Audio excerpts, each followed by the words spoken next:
The guitar was really instrumental for me in my walk with God too, because I was starting to play songs on my own to learn how to play guitar, but they were songs of worship to God. And there were a couple of songs in particular that were almost like prayers to God. And my emotions were wrapped up in playing it, do all the dynamics you're learning how to play. And I look back now and I'm like, wow, that was my first real worship of God that I remember really entering in at a deeper level than I ever had before. Welcome, everyone, to our 98th podcast, Renew Your Mind. With us today, we have Senior Pastor Paul Gruenberg. We have our worship leader, Jordan Kettlewell, and myself, Dana Hall, as the moderator. Our topic for the last few podcasts has been the power of music as a form of worship, as a form of prayer, and just how we talk to and with God. And today we had a couple questions for Pastor Paul. And because we know he plays in the contemporary band, and we've seen it, we've heard it. We've seen it and heard it, yes. But Pastor Paul, I just wondered, how and when did you first learn of your love of music? So growing up, my parents they played a lot of classical music around the house. I remember polkas being played. Really? Oh, yeah. Mm-hmm. Really? Absolutely. Oh, And you moved to Gaylord. And I moved to Gaylord. And then also the church music. I grew up going to church. My dad was a pastor, so we played church. My siblings and I would go over to the church and play church. We'd direct the choir or play on the organ. I remember being there when my dad would be playing God of our fathers, dun, dun, dun, dun, dun, dun, God. He'd play it on the organ because he played, and my Which mom would played. sound awesome. Oh, yeah, great. Awesome. And so music was always a part of it. And then even when there was only AM, we would take our vacations and there would be an AM station on. So there would be music. Not as much music as there is today. Everyone's got an iPhone or some type of music device, or now we've got live streaming music. People have earbuds in and they're listening to music almost 24/7. It wasn't that way when I was growing up. Mm-hmm. It was occasionally there would be some classical music playing, but you put it on the record player, right? Mm-hmm. And then church music. So that's the way it was for us growing up. And then when I was about 11 or 12, we moved to Dayton, Ohio, and my twin brother and we became a part of the Dayton Rotary Boys Choir. 75 voices, male voices, from about 11 to 18 years old. And that was a really cool experience to be a part of that, to sing. Oh, yeah. And we traveled to Bermuda one summer. We traveled to, and this is from Dayton, Ohio. Mm-hmm. We traveled to Disney World one summer as our concert tour, I guess, if you want to call it that. Then you guys must have been really good. We were really good. Yeah, I think we were really good. I've got some records somewhere because we didn't have tape yet.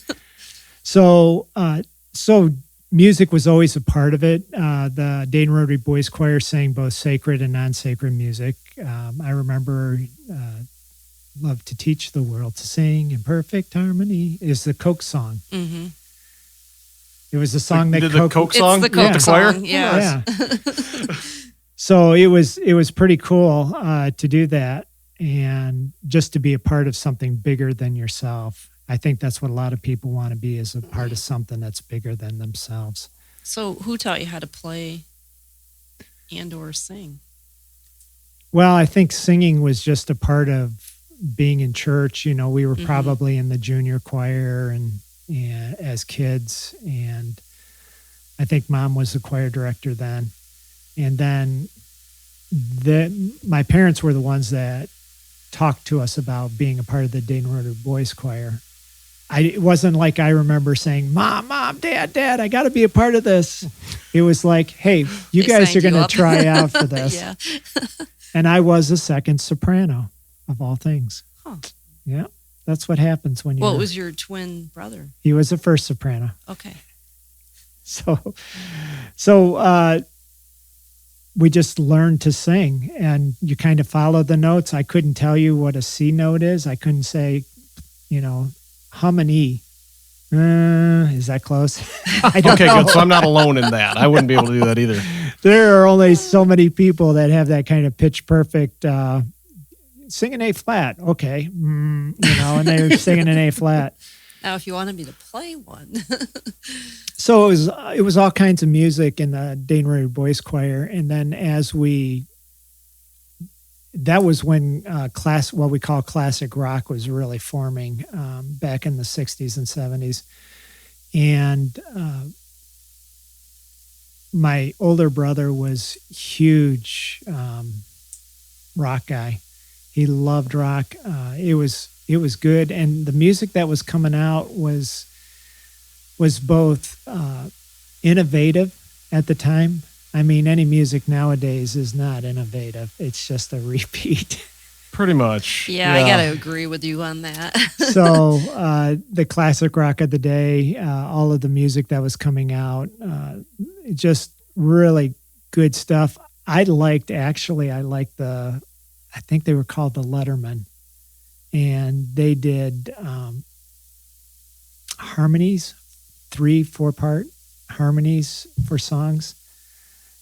Really good stuff. Mm-hmm. I really liked the harmonious stuff.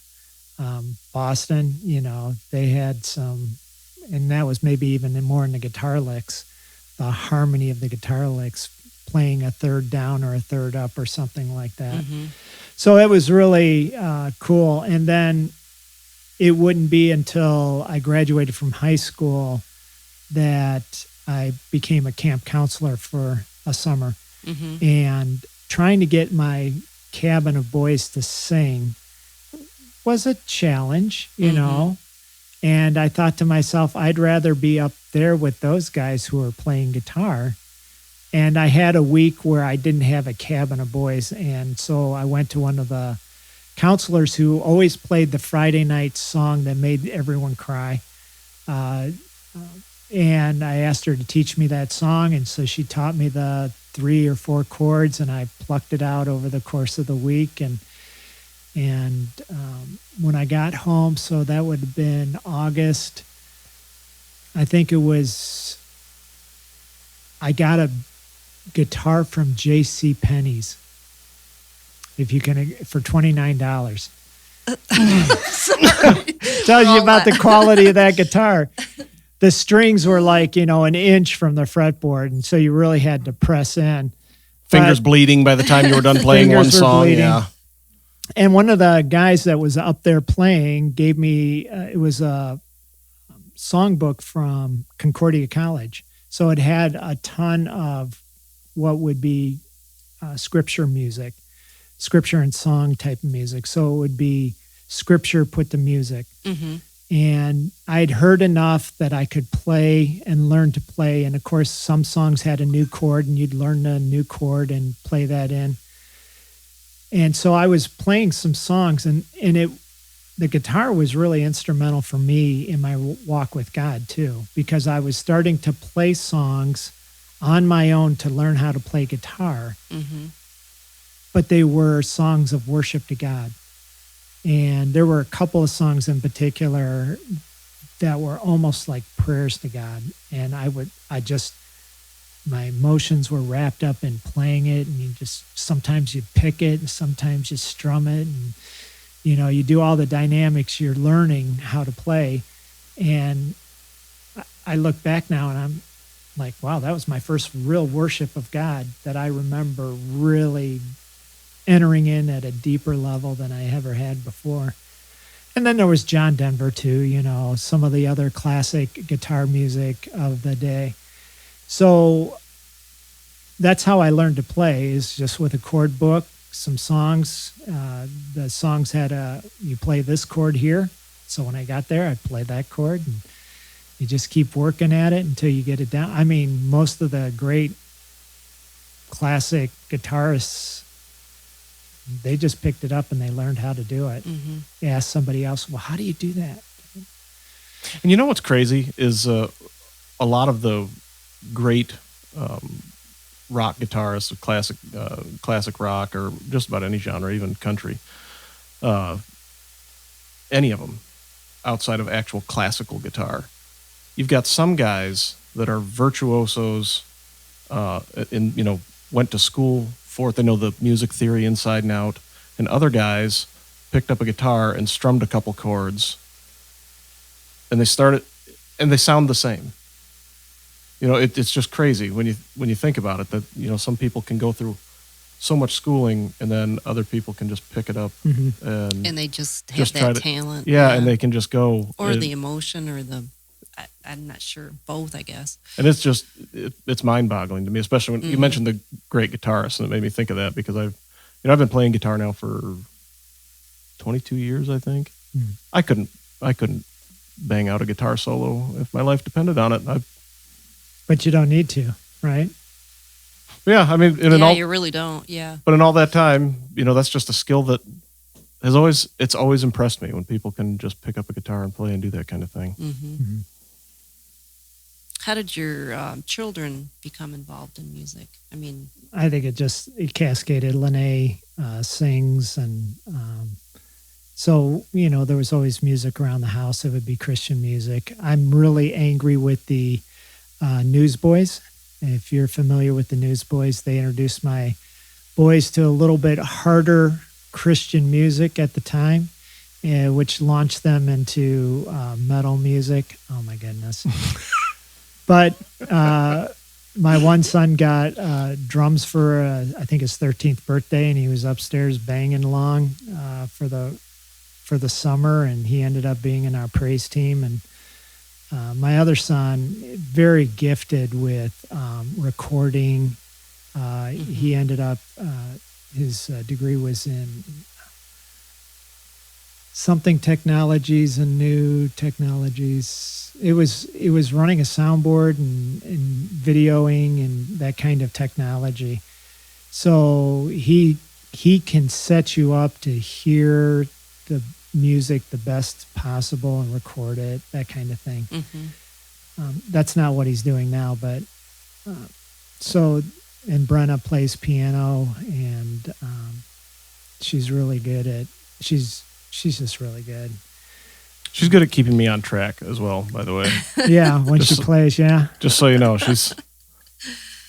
she keeps me on track, doesn't let me veer off and do anything crazy. Which I appreciate. Mm-hmm. Mm-hmm. So, Lene and I both sang in our church choir for a time before the kids were born, and so the music's always been a part of our lives. That's great. Well, is there anything else that comes to mind that you want to share about your love of music? Do you like the traditional music or contemporary of today? I'm really easy on both. Mm-hmm. I know the hymns, they just speak to me. The traditional music, I'm with John Wesley, belt it out, sing it out, but not as to embarrass yourself. I love to harmonize. I'm a tenor now, or a baritone. I think baritone is so I love singing parts. I love singing with Jordan when we're singing parts. I'll be off the stage and I'll be singing harmony to what he's singing on the stage. And I love it when you're up there with me and we harmonize. Your harmonies always sound so great, and it's something I admire, because it's not a skill set that I have. Mm-hmm. If I hit a harmony note really well, I promise it was on accident. I didn't mean to do it.